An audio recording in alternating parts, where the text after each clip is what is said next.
Photoshop comes with lots of filters that you can apply in combination to get an almost unlimited number of different looks on the same image. In this video, you'll learn how to preview and apply combinations of filters using the filter gallery. If you're following along, open this image from the practice files for this tutorial. We only have one layer in this image. If you're working on a multi-layer image, then select the layer to which you want to apply the filter.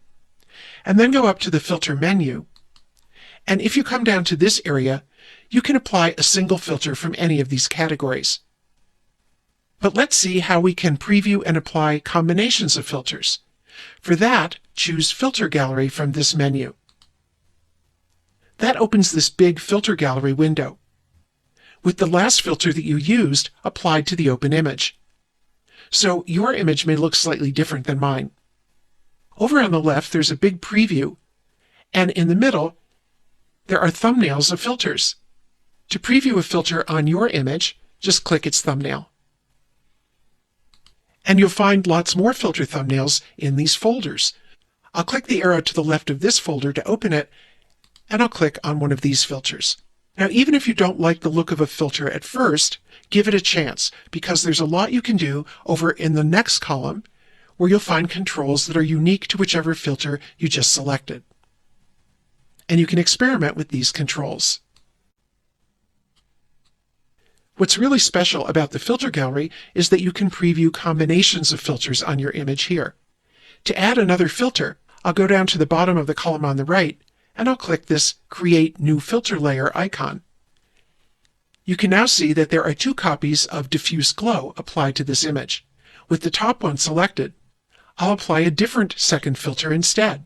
I'm going to click the arrow to the left of the Texture folder and scroll down a little and click on the Texturizer filter. With this filter, you can choose different textures to add to an image.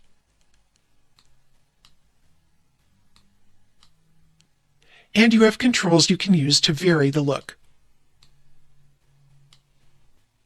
Let's add one more filter to this combination by going down to the bottom of the column and clicking this icon, and then going over and selecting another filter thumbnail.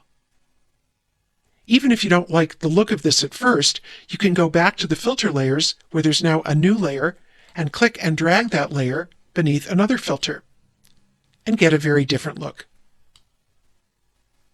You can turn these filter layers off and on temporarily by clicking the eye icon to the left of any one.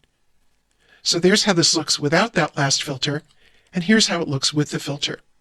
If you really don't like one of the filters, you can delete it by selecting it here and then going down and clicking the trash icon.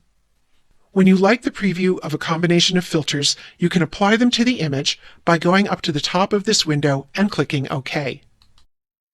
That closes the Filter Gallery window and takes you back to your main Photoshop workspace.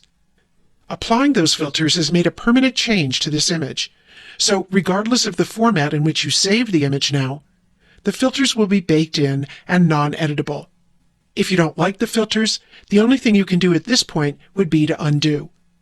As you get better at Photoshop, you may decide to give yourself more flexibility by applying filters in a non-permanent way as editable smart filters, as you'll learn how to do in the next video.